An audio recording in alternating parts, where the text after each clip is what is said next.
Política Pode, podcast do site Política Livre, conversa hoje com o vereador Kiki Bispo, líder do prefeito Bruno Reis na Câmara de Salvador. Kiki, prazer grande tê-lo aqui com a gente. Acho que essa é a primeira vez que você comparece aqui. Para conversar com você, a gente está aqui com o Flávio Sandi e com o Lucas Castelo Branco. Vamos discutir um pouco aí sobre essa semana conturbada que vocês vivenciaram na Câmara, né, rapaz? Teve até mordida em vereador. Como é que foi isso aí, rapaz? Olá, amigos do Política Livre, satisfação estar aqui nessa bancada. Esse site que é referência, sobretudo na política da nossa cidade, do nosso estado, sempre muito antenado com um jornalismo sério, um jornalismo competente. Por isso, Raul, quero aqui fazer a minha saudação e o meu reconhecimento, você, Flávio, a Lucas, a toda a sua equipe, pela isenção, né, como trata as notícias em nosso estado. Tão raro às vezes, né? Tão raro. Às vezes você tem um meio de comunicação independente, livre, e Obrigado, isso Kiki. faz bem para a democracia. E, de fato, quinta-feira a gente começa lamentando os fatos, né? Uma invasão, não só à Câmara, uma casa secular, uma casa legislativa antiga, de leis, uma casa que representa o povo da cidade, que foi invadida, não só agressão aos vereadores, aos jornalistas que ficaram impedidos de exercer sua profissão, ao povo que estava presente, mas uma agressão à cidade, à democracia. O que se viu, a gente lamenta muito, e fazendo um comparativo com o dia 8 de janeiro, e como é incoerente, às vezes, as falas de alguns políticos, sobretudo os políticos da esquerda, quando eles, no 8 de janeiro, um dia de domingo, a estátua que foi manchada de batom, eles pedem prisão, eles é contra a anistia. No entanto, aqui, onde os servidores ficaram acuados, onde tiveram vereadores e servidoras trancafiadas dentro de uma sala, com a porta da geladeira prendendo a sua saída, vereadores agredidos, né? Agredidos de forma da pior forma possível, sobretudo da forma física e moral, são relatos que não vai sair da mente de quem estava naquele dia fatídico. O vereador, só até esqueci, que foi um vereador, o vereador Sidnil, que, que foi mordido na mão por um dirigente sindical, foi isso? Quem é esse? Exa- Quem é esse agressor? Exatamente. Mike Tyson, não é? É Mike Tyson, né? É como diz o próprio vereador que fez o discurso lá, é canibalismo, Canibalismo, né? é Então um perceba, diretor raivoso, né? com certeza esse tipo de gestor, esse tipo de sindicalista não representa os servidores públicos da nossa cidade. Estão muito mal representados, com certeza, com a figura dessa estirpe. Ele adentrou, e eu falo ele, mais uma série, um grupo de 20, o ex-candidato Kleber Rosa também, né? O deputado Wilton Coelho. Estou falando que as imagens são muito claras, todo mundo viu a forma como eles entraram, agrediram e incitaram aquela manifestação, vidros quebrados, microfones arrancados, o painel até hoje está desligado. Quer dizer, foi uma selvageria completa, né? Que a gente lamenta. Interessante, Kiki, você ter feito essa referência lá ao episódio no Palácio do Planalto, enfim, né?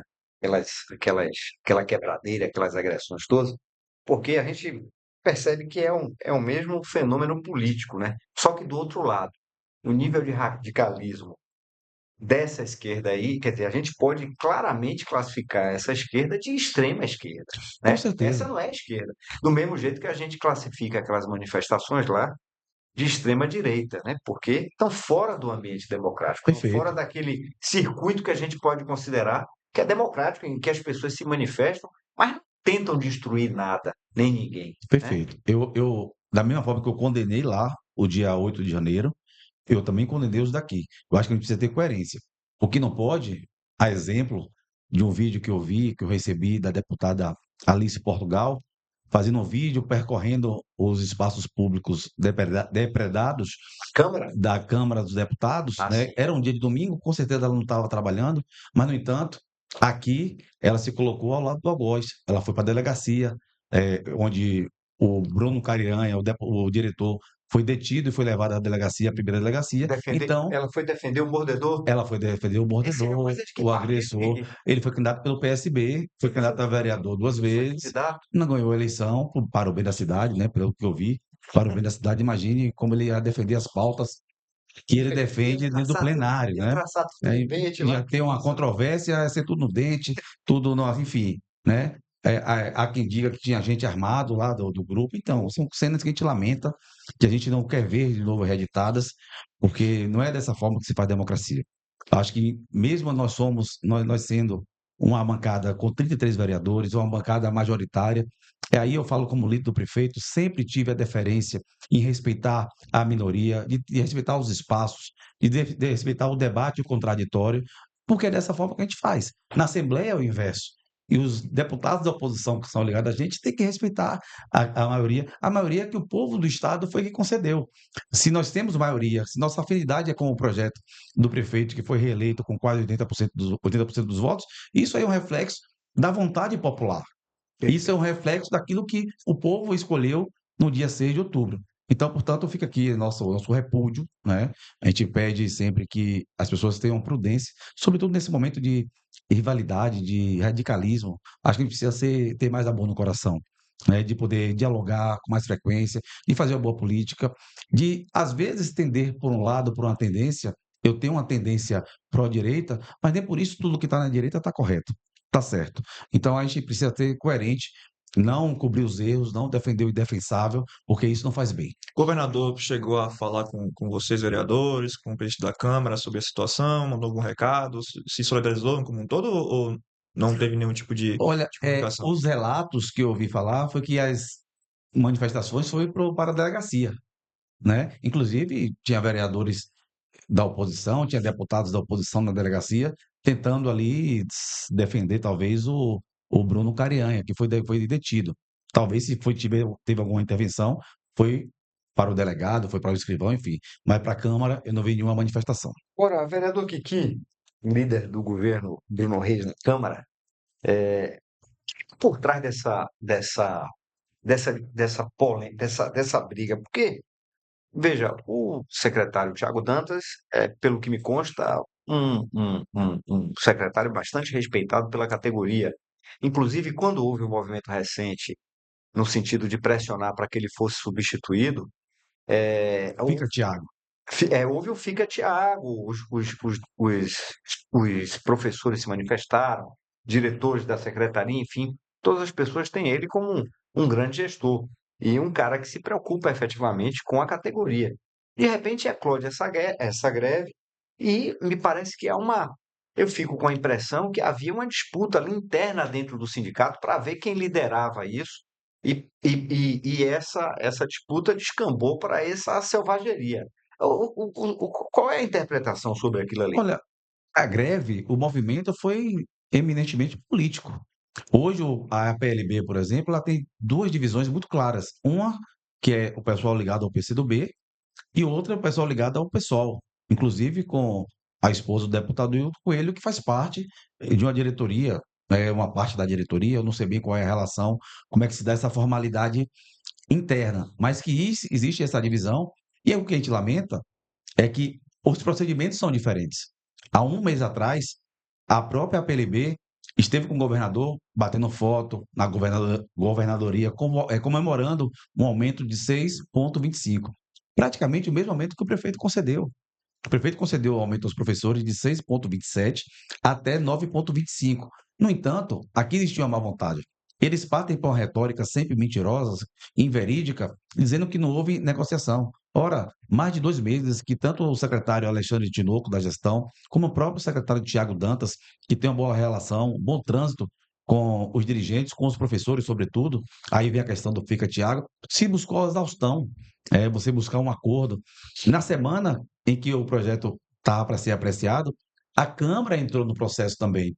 Até porque quando o prefeito manda o projeto para a Câmara, é a Câmara que determina se vai acolher o aumento, se vai fazer emenda, o que é que vai, se vai deliberar votando favorável ou não. E nesse momento, eu particularmente provoquei a vereadora Ladir Souza várias vezes, dizendo, olha, vamos buscar um entendimento, vamos fazer uma pauta em comum, vamos tentar ver aí algumas emendas que possam ser acolhidas, como eu sempre fiz com Marta Rodrigues, quando era líder, com Silvio Humberto, né, que sempre teve esse bom senso de entender o processo legislativo e se buscar, entre aspas, fazer uma negociação para poder se buscar um consenso, um mínimo consenso possível. Mas não foi possível, mas a discussão, o debate, a exaustão de uma composição, ela foi até a quinta-feira. E quando a PLB vem, a oposição vem dizendo que a culpa é da prefeitura porque não sentou para negociar, não é verdade.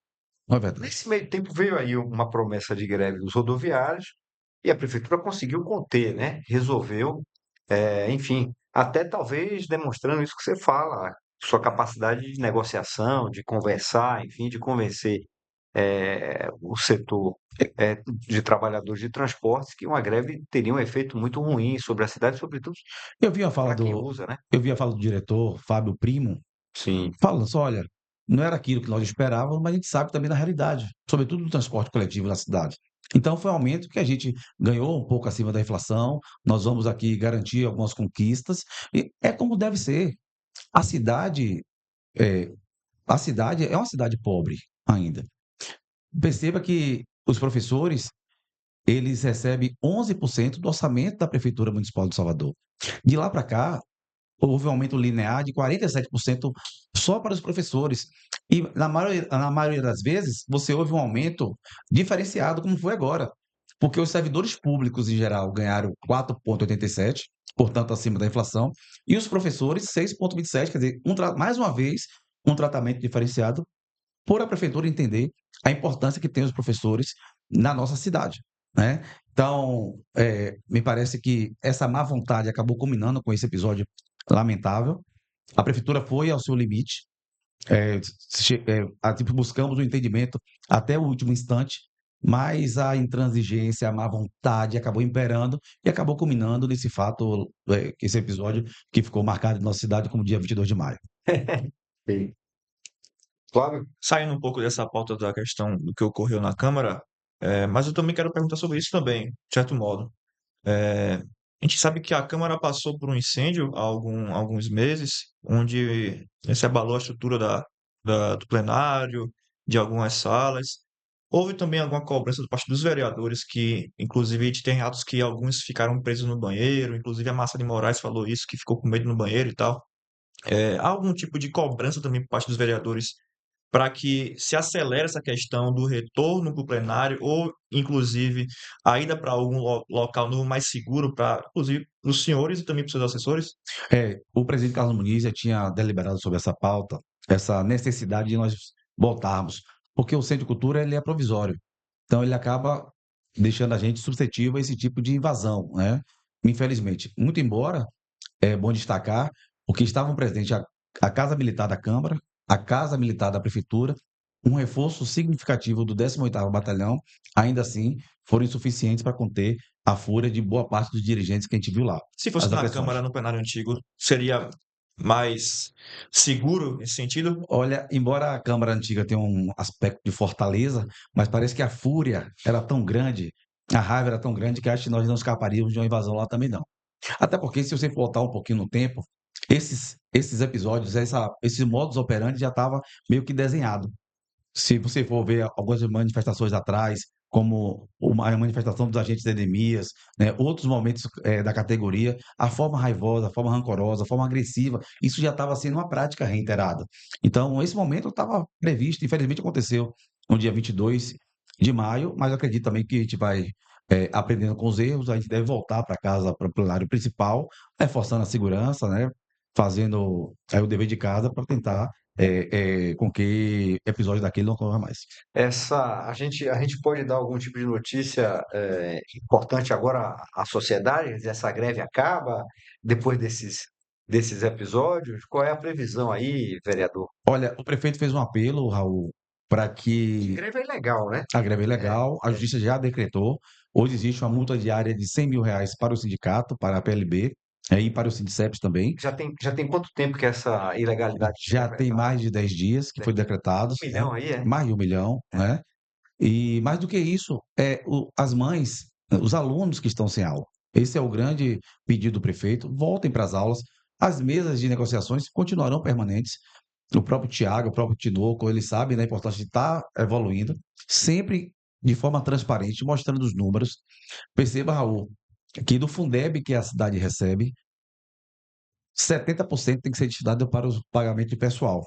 No entanto, Salvador, além de usar os 100%, ainda bota mais 30% em cima.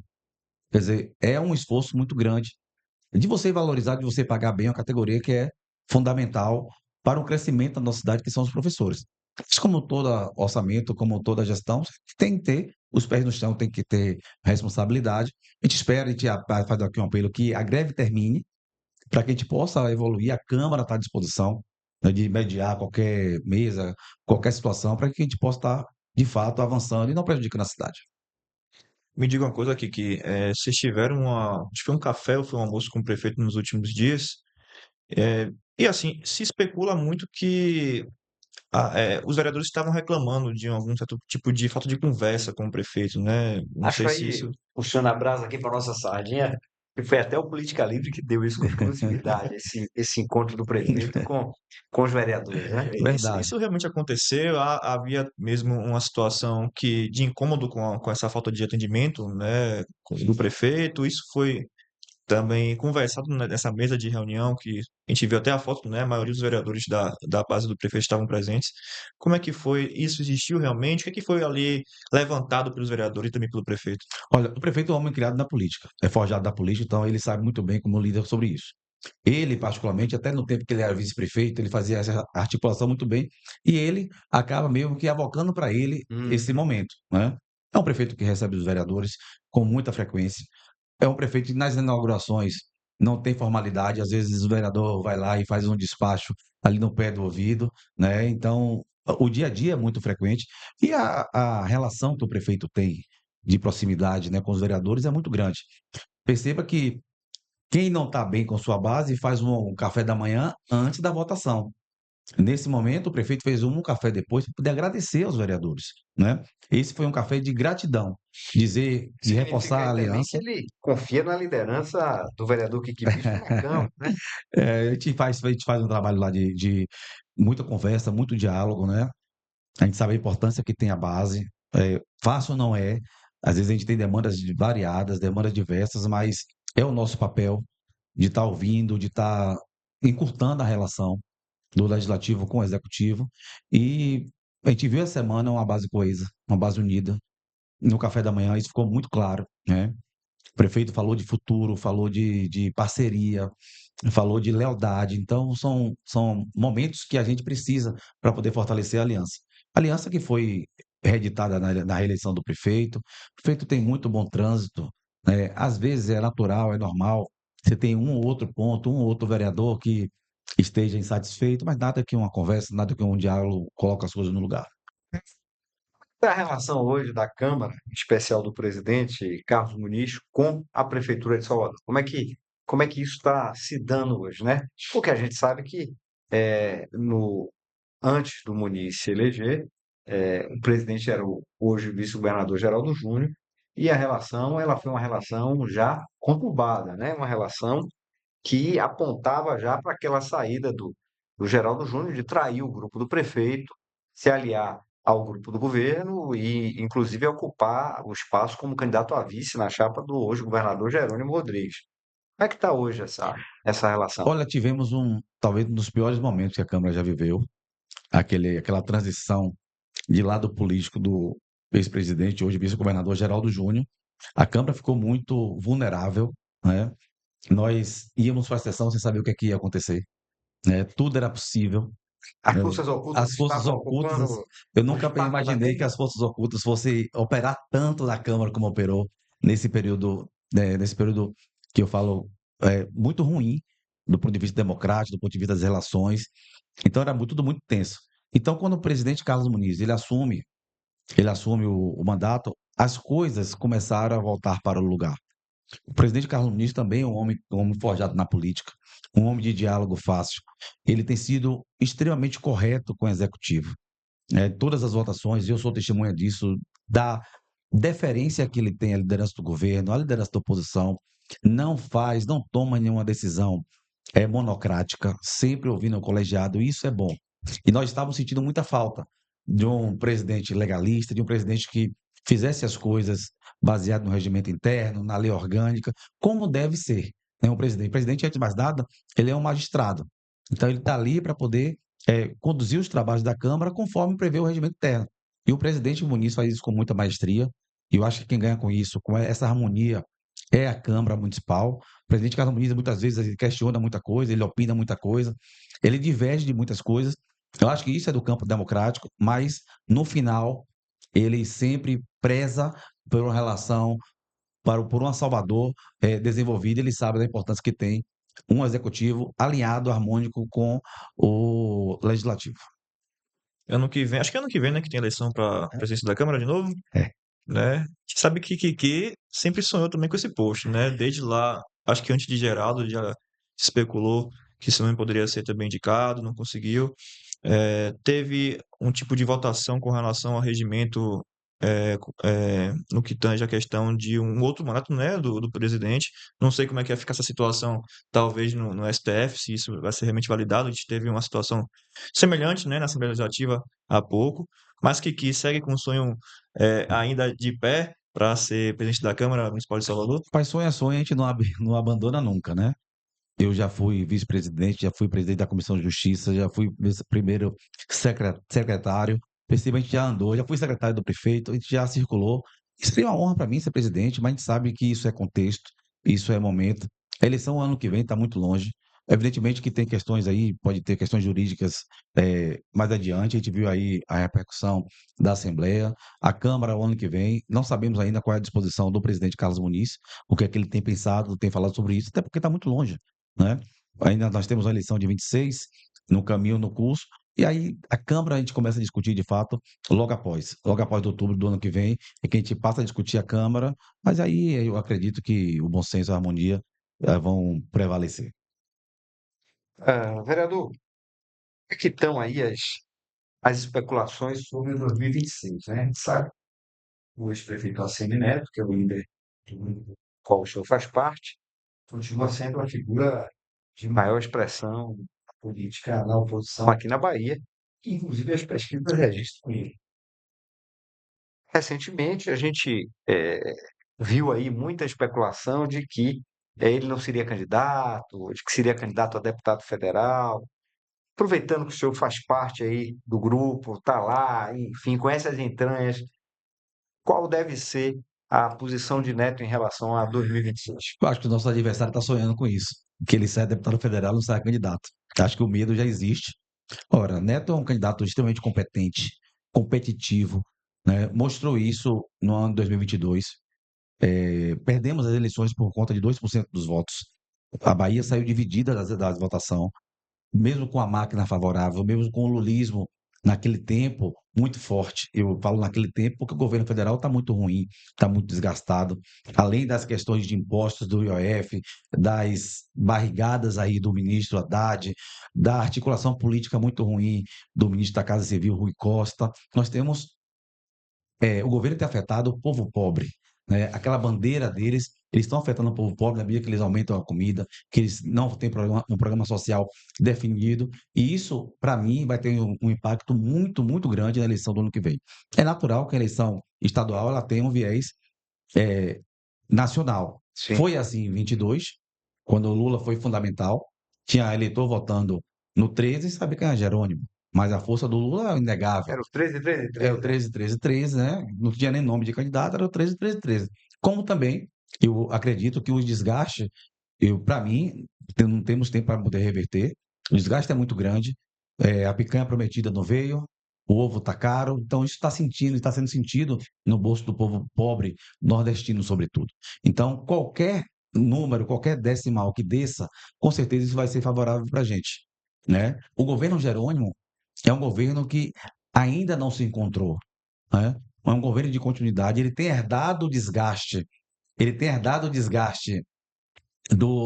dos seus antecessores, que prometeu Ponte Salvador Itaparica, que prometeu BRT no subúrbio, que prometeu a FIOL e não entregou nada, e o que é pior, ele não consegue fazer nenhum tipo de entrega. Além de herdar aquilo que era ruim, ele não consegue dar uma marca ao seu governo. Ele consegue manter uma insegurança pública muito grande, a regulação que continua matando, é matando muito forte, mas ele não consegue nem resolver o presente de grego deixado pelos seus antecessores, muito menos criar uma marca do seu governo. Eu acho que isso vai ter repercussão também da eleição, somado, para mim serão os dois principais fatores que vai nos favorecer, além, claro, para mim, da vontade popular, de um governo, de um grupo político que já está cansado, de uma chapa puro sangue, né, que já está cheirando a soberba, né, de um esfacelamento de A um grupo político. chapa puro sangue é que você refere a essa ideia de Jerônimo concorrendo à reeleição, Jacques Wagner, que foi governador,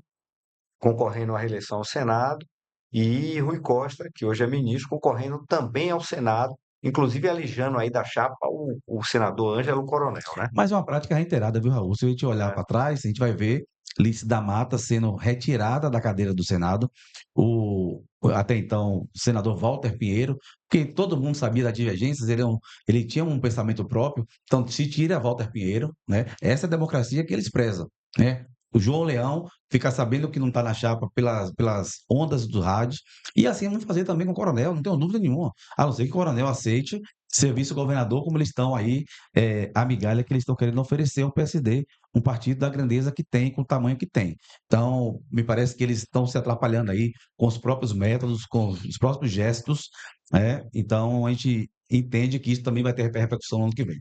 Muito se fala que Neto não dá atenção devida aos prefeitos, ao interior. Isso tem mudado, tendo em vista as eleições de 2026? Olha, é tanto fake news que essa turma planta, que Neto vai ser deputado federal, não vai ser candidato, que Neto não dá atenção, que Neto começou a andar na Bahia, Neto conhece muito bem, Neto prestigia seus aliados, ele sabe muito bem da importância de circular pelo nosso estado, começou a andar ouvindo as pessoas, está fazendo um conteúdo programático interessante, está levando onde está indo, está levando sugestões. A Bahia são vários países de um estado só. Cada lugar tem sua peculiaridade. Você vai para o sertão é uma coisa, o extremo sul é outra, o oeste que produz muito já é outro perfil. Então ele tem andado, ele tem ouvido, né? E o que tem se notado é uma insatisfação muito grande, né? Um desejo de mudança muito grande. Então, Neto é com certeza o caminho para poder ter uma Bahia diferente. O povo tem pedido isso, até porque o governo, que vai fazer 20 anos aí, ele não conseguiu, ele não consegue dar respostas para o nosso Estado. O vereador tem acompanhado as visitas de Neto ao interior, enfim, tem participado dessas articulações aí, já pensando em 2026? Olha, eu fiz uma viagem com o Neto, eu estou agitando minha agenda aí para viajar mais. Às vezes essas demandas da Câmara acabam nos colocando aqui mais presos na capital, mas eu faço questão de acompanhar. A gente que é da política gosta, né, de fazer política, de dialogar, de comer um bode no interior, de visitar as pessoas, né, de ter essa identidade do povo do nosso estado. Então, eu vou estar acompanhando, vou dar o meu melhor, eu estarei na posição que ele entender necessário, que o nosso grupo entender necessário. Estou no meu quarto mandato, sou líder do governo na Câmara, tenho uma proximidade muito grande com os dois, a proximidade pessoal e, sobretudo, ideológica, né? Isso que é Sim. bom, isso deixa a gente muito tranquilo. Então, quero estar participando diretamente, ativamente desse momento, porque eu tenho certeza, Raul, embora saibamos que teremos uma eleição difícil, até porque o governador Jerônimo não faz outra coisa a não ser tomar empréstimo na Assembleia, fazendo caixa, Deus sabe para quê, né? Tava bem intencionado ele não está, porque esses recursos a gente não consegue ver na prática a Bahia melhorando. Talvez ele esteja aí com essa máxima de acalentar os prefeitos pelo interior, né? Com essa de querer usar a máquina aonde não deve, Tá guardando para Neto. ou de repentemente, né? Talvez o presente grego, os débitos, tomara que sim, né? Mas a gente percebe que é muito empréstimo, é muita conversa para boi dormir, e na prática é um governo cansado, um governo desgastado, é um governo que não diz para que veio, e a gente entende que nós vamos para a luta. Eleição nunca vai ser fácil, sobretudo em um estado onde nós temos 65% do interior que acaba definindo as eleições. Sabemos que nos grandes centros a gente tem a hegemonia, mas nós estamos entrando também no coração do povo das pequenas e das médias cidades. Se acontecer, com certeza a gente vai ter um êxito na eleição do ano que vem. Esse foi um problema para Neto na eleição passada, né? A maioria acho que quase a totalidade das grandes cidades votaram com ele, mas nas pequenas o PT se saiu bem melhor, né? É feito do Lula, né? É feito do 13, que eu falo mais uma vez, eu espero que esteja desgastado, que o povo do sertão está sofrendo. O governo Lula, perceba, ele teve o primeiro e o segundo momentos de um boom econômico muito grande. Então, se criou aquela máxima que Lula fazia, que Lula dava para os pobres. Mas agora, me parece que uma reedição, uma continuidade do governo Dilma. Um problema que ele deixou para Dilma, que agora ele está tendo que viver com isso. E o pior, não está sabendo lidar. Né? O governo está perdido do ponto de vista econômico. Um governo que gasta demais, arrecada muito menos. Muito mais ainda, mas, no entanto, não faz o dever de casa do ponto de vista fiscal. Não dá credibilidade, tanto nacionalmente, pior ainda internacionalmente.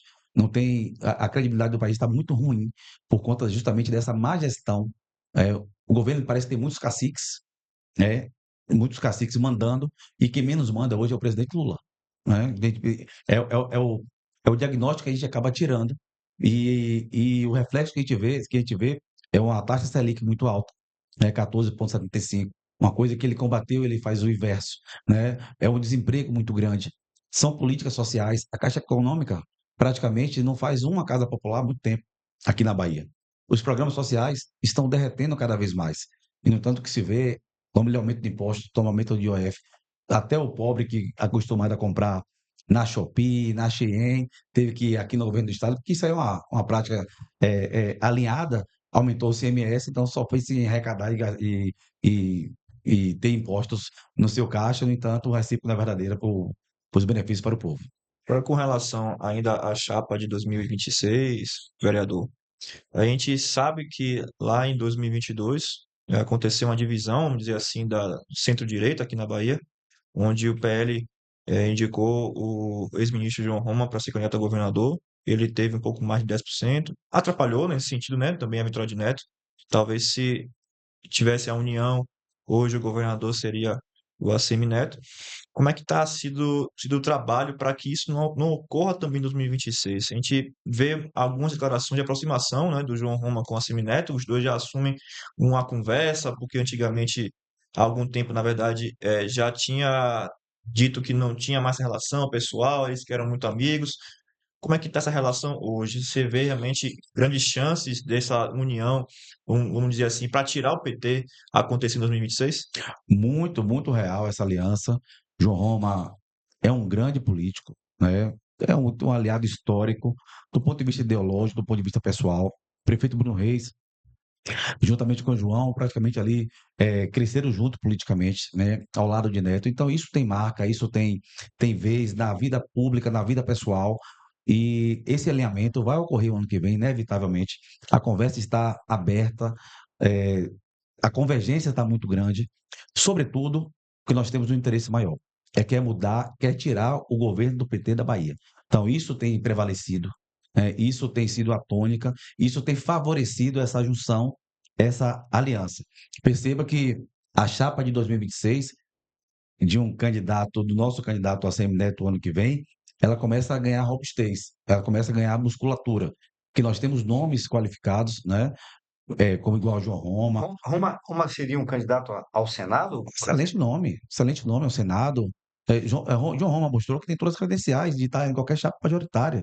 Ele teve 10% dos votos da Bahia, né? Então perceba que ele tem uma expressão muito forte. Então ele ele comporia qualquer chapa ele traria o eleitorado de extrema direita ligado ao PL, ao de extrema bolsonarismo. direita, o pessoal ligado aí ao bolsonarista, né? Então ele teve uma campanha muito, muito ligada a isso. Então essa junção com certeza vai nos favorecer muito. E o ex-prefeito Assemineto estaria disposto a passar a mão na traição que ele sofreu de João Roma, porque a prática foi uma traição, né?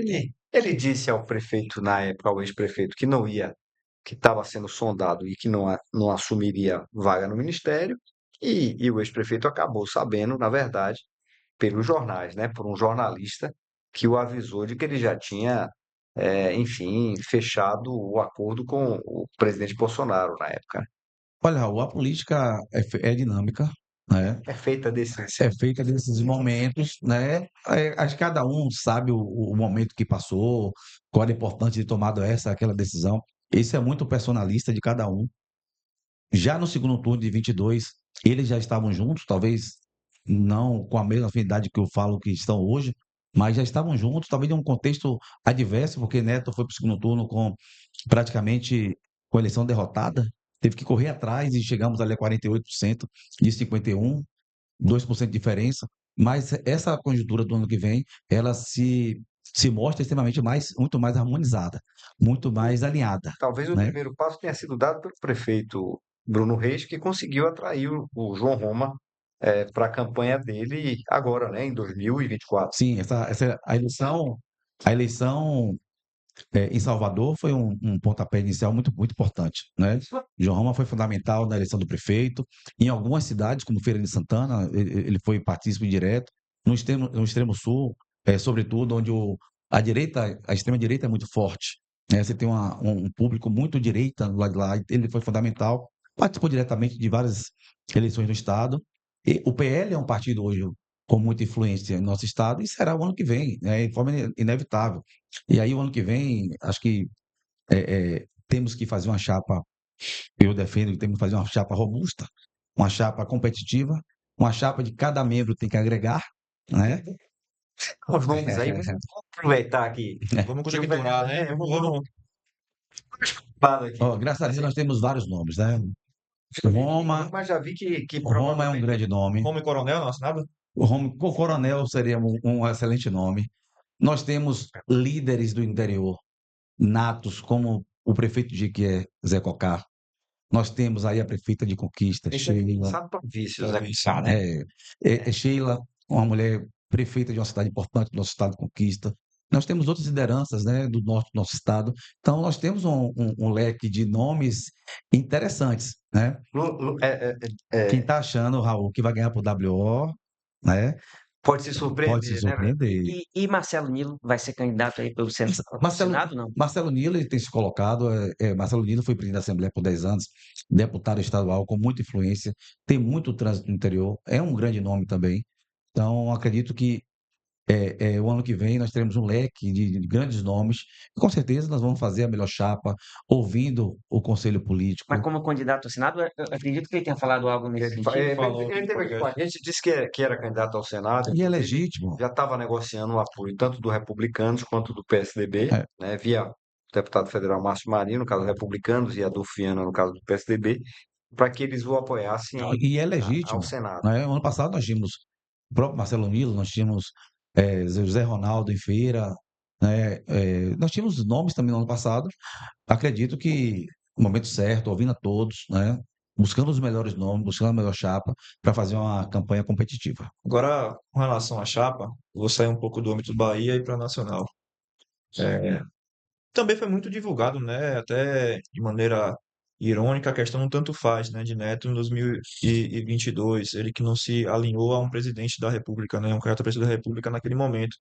Muito se cobrava, inclusive, isso dele, né? Eu tenho umas informações que alguns pares do partido dele, da base do Assemineto, cobraram a posição dele, né? Tanto para um quanto para outro. Você acha que isso também em 2026 pode ter influência? Neto vai ter realmente alguém para chamar pelo braço e dizer: esse aqui é o meu presidente? O cara lançou candidatura, mas a gente não tem ainda a certeza se vai ser um nome que vai unir ali o centro à direita. Tem o Bolsonaro que, apesar de estar inelegível, continua falando que é candidato. Tem a Michelle também, que parece estar crescendo nas pesquisas. Tem o Tarcísio. Quem é que hoje vê como um nome que poderia unir esse centro-direita para tirar Lula do poder? Olha, vai depender muito das circunstâncias, né? Todo mundo sabe que Bolsonaro está aí inelegível e em vias de ser preso. É isso que eu relato que todo mundo nos passa, do ponto de vista nacional, através do STF. Isso é um fato importante e preponderante, mas precisamos buscar o melhor nome, buscar um consenso. Se não for ele, quem será o candidato? Nós temos excelentes nomes candidatos. Nós temos o governador de São Paulo, nós temos o governador de Minas, Zema, nós temos o governador do Rio Grande do Sul. O que nós, de fato, a gente começa a perceber que existe um maior leque de nomes, um maior leque de possibilidades. Não é aquele Bavi da política, né? Nós temos possibilidade de sair com um grande nome. E pode ser Tarcísio, né? Eu particularmente, torço muito que ele saia candidato.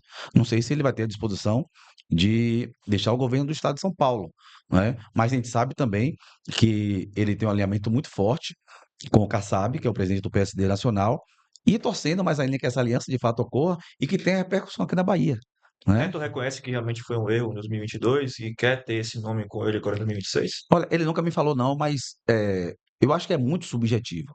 No estado que você tem a capital votando votando nele com 65%, e Lula com praticamente 70%, no interior até mais ainda, é complicado você, de fato, definir um caminho. Quem está falando isso sou eu, não é a CM Neto. De definir um caminho de alguém que você não tem tanta proximidade assim. Sei, do ponto de vista ideológico, do ponto de vista das atitudes, das ações, porque o presidente Bolsonaro, me parece que, para mim, perdeu para ele mesmo. Em algumas atitudes que ele tomou, né? Eu falo que o Brasil está dividido muito em três partes, né? Você tem uma ultra-direita, você tem uma ultra-esquerda, você tem um meio que acaba definindo. Se você for olhar, foi a Bahia que elegeu Lula? Não. Ele teve a mesma votação que costumeiramente passou a ter. São Paulo foi que Bolsonaro caiu muito.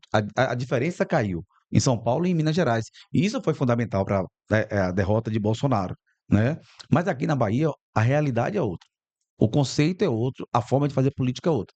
Quando eu falo que tem aspectos nacionais que influenciam diretamente aqui, ora, se o governo Lula tiver mal do jeito que está, inevitavelmente isso vai ter impacto aqui nas eleições, né? Mas naquela eleição, especialmente, vereador, havia realmente um nível de rejeição muito grande a Bolsonaro aqui. Muito grande, isso é um fato, E né? depois, como o senhor falou, o Neto não tem identidade nenhuma com Bolsonaro. Acho que teria sido um erro se ele tivesse se vinculado a Bolsonaro. Acho que a rejeição a ele teria aumentado. E ele hoje estaria arcando, né, do ponto de vista da história, com um peso de ter se posicionado apenas de forma eleitoral. Que esse é um problema, né? Às vezes Perfeito. os políticos só pensam na Na eleição, conveniência. na conveniência, mas você também dá força para um presidente que agiu daquela forma como agiu no governo para um segundo mandato, Sim. que inclusive tinha entre seus planos dar um golpe no país, conforme todas essas, todas essas investigações da Polícia Federal estão tendo. Eu acho que, na verdade, pensei isso na época e hoje continuo achando que Neto fez algo muito bem para a biografia dele. Eu acho que ele ter se associado a Bolsonaro, eu sei que ele sofreu uma pressão grande naquela época. Muito grande, sobretudo o pessoal da extrema-direita, né? Exatamente, as pessoas queriam que ele apoiasse de qualquer jeito, achavam que aquilo ia alavancar ele, e ele acho que agiu tanto pensando do ponto de vista estratégico quanto na biografia dele, Sim. porque está associado a Bolsonaro hoje, quer dizer, um cara que pediu voto para Bolsonaro, acho que estaria muito distante do perfil dele, Pois né? é, também acho, concordo. Em Salvador, ano passado, a esquerda tentou fazer essa junção, aqui até com o Bruno Reis, não colou, porque Sim. a ideologia aqui na capital ela é diferente, né? Cada lugar tem sua peculiaridade, então, no ponto de vista do Estado, sobretudo na parte mais carente do nosso Estado, na zona rural, isso teve impacto. O Lula foi muito forte, né? Eu digo que Lula decidiu a eleição, né? Então, a gente vai olhar, sim, com luneta para as decisões nacionais, porque a gente sabe que vai ter impacto aqui, e torcendo que a gente possa ter um candidato a presidente competitivo, que de fato traga Parece eh, que o Tarcísio realmente é o candidato dos sonhos do aí, né? consenso, Da, né? da Me parece, centro-direita, né? É, faz uma grande gestão de um grande estado, né? Ele dialoga muito bem com a extrema-direita e vai no meio do centro ali, circulando muito bem. Então, do ponto de vista administrativo, está comprovado aí, faz uma grande gestão. Do ponto de vista político, tem se mostrado muito coerente com suas pautas, né? Então, a gente pensa que uma junção dele com o governador Caiado, lá em Goiás, né? A turma toda saindo juntos, nós vamos aí dar muito trabalho. Você acha assim? A família Bolsonaro não apoiaria esse. O que é que você, Tarcísio, o que é é, que você tem? O que é que você. a família Bolsonaro é do familismo, quer apoiar um entre eles, né? Quer dizer, os nomes que aparecem são os de Michele, que é a mulher do Bolsonaro, e do Eduardo Bolsonaro, que Sim, está nos nos Estados Estados Unidos. Unidos. Enfim, Porque eles têm um peso grande ainda, né? Em tem termos de claro, voto. Tem, E vai ser uma claro, tem. eleição claro. ideológica, a gente sabe que também vai ser uma eleição ideológica. Mas além disso, queria até puxar um Eu gancho acho aqui. que para a gente tirar esse aspecto ideológico da eleição, teria que ser um candidato tipo Tarcísio, né? Um Sim, candidato que traz uma pauta mais administrativa. Eu não conheço o Tarcísio, mas pelas informações que a gente tem sobre o governo de São Paulo, parece que é um cara que não tem feito nenhum tipo de. Não tem apresentado nenhuma pauta de costumes em São sim. Paulo. É um cara que vai, na verdade, buscar administrar o país. E eu acho que é o que todo mundo está querendo. Chega Esse de- extremismo, desse né? extremismo, de pauta deixa isso para outra esfera e tal. O cara tem que pensar o país como um todo, enfim, ver que a China está aí, que os Estados Unidos estão sucumbindo, enfim, que, Pois é. né, você tem que pensar o país, mas todo momento né, tá pensando como é que era aquele negócio enfim, uma série de coisas aí que essas pautas, não lembra uma pauta de costume que tinha, que era o que o cara Aborto. aborto, o que mais? Eu acho que você discute isso, mas isso nem a Não é prioridade prioridade. no Brasil, Não é. pô. É, Não é. O isso Brasil precisa se aí desenvolver, o Brasil precisa crescer, é né? isso. Se você o povo começa a sentir na pele, começa a fazer uma reflexão, né? Sobretudo o povo do Nordeste, que é um povo pobre, Exatamente, né? vereador. Eu acho que nosso problema hoje é a pobreza, E isso, né? a falta de escolaridade, né? Isso acaba Exatamente. repercutindo, né? E aí você vê um governo do PT que já se vão aí com mais de 15 anos, dois de Lula, dois, um e meio de Dilma, mais um quarto de Lula, você não consegue ver nenhuma espécie de desenvolvimento. O governador Jerônimo se elegeu, uma das principais falas dele é que o alinhamento dele com o governo Lula é resolver a vida da Bahia, né? Nem a concessão da Via Bahia ele consegue resolver. Não está resolvido ainda, né? Não nada, pelo contrário, o que se desenha aí é uma tarifa cara e a gente sabe como é que funciona o DENIT, né? A estrada vai ser um caos, né? Vai se cobrar e o serviço não vai ser de qualidade. Porque a gente sabe que ruim com a concessão, pior sem ela, Voltando né? na situação da Câmara da Evasão, é, e citando também o governador, ele que falou, né, que por ele pegava enxadeira, uma escavadeira, pegava bolsonaristas e também da oposição e colocava e levava para vala. Acho que esse tipo de discurso também colabora para o que aconteceu também na Câmara, dessas invasões, a questão mais extremista no sentido de se você não é igual a mim, você é meu inimigo. Ah, com certeza, o exemplo arrasta, né? Você fala muito do extremismo de Bolsonaro, da forma de falar, mas vai chegar Lula, extremamente com falas machistas, né? Falas preconceituosas. Então, ele pode, quando é o outro não pode, né? Então, a falta de coerência é muito grande. É muito grande. Então, o governador, quando faz uma fala dela, é claro que ele incita os seus a praticarem violência. É evidente isso, né? A forma de fazer política deles é essa. Lá não pode ter anistia. Mas aqui eu vou para a delegacia soltar o mordedor, o agressor, né? Tem um vídeo desse diretor sindical se dirigindo ao motorista do carro de som, não sei se o rapaz é funcionário do Sindiceps, a forma como ele se dirige, aquilo passou longe de ser assédio moral. No entanto, o povo da noite, os vereadores da oposição, parte deles, deputados estavam lá para poder soltar. Não vi nenhuma crítica, ó, você cedeu, não é bem assim, eu sou contra esse tipo de postura. Aí pode. Eu acho que isso é um reflexo, né, um reflexo de um governador que às vezes se mostra rancoroso. Vereador, infelizmente a gente está chegando aqui ao nosso tempo, ao tempo de conclusão do programa. Enfim, gostei imensamente de ter recebido a gente aqui, gostou imensamente de ter recebido o senhor aqui para essa conversa de alto nível, enfim, como sempre foi seu procedimento lá na Câmara, e todos que conhecem o senhor sabem, né, como é que o senhor age.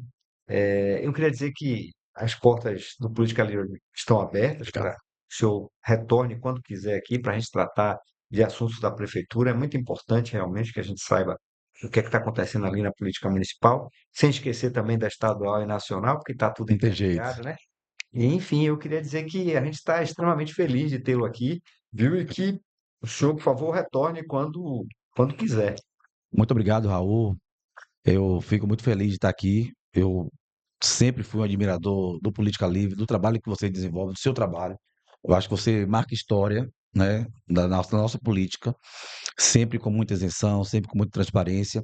E poder vir aqui no Espaço Livre e falar o que você pensa, isso faz bem para a democracia, faz bem para a Exato. cidade, né? Você informar as pessoas, dá a possibilidade das pessoas saber o que é que a Câmara faz, o que é que a gente pensa do ponto de vista político e ideológico. E respeitando o contraditório, as pessoas que pensam o contrário, mas é dessa forma que a gente forma uma sociedade melhor. Então, fico muito feliz, né? O Política Livre, não por acaso, é um dos grandes sites que nós temos no nosso estado e espero estar aqui mais algumas vezes, batendo esse papo, falando sobre política, porque a gente se alimenta disso, não tem jeito. É verdade. Boa sorte, viu? Muito obrigado. Obrigado, vereador. Obrigado.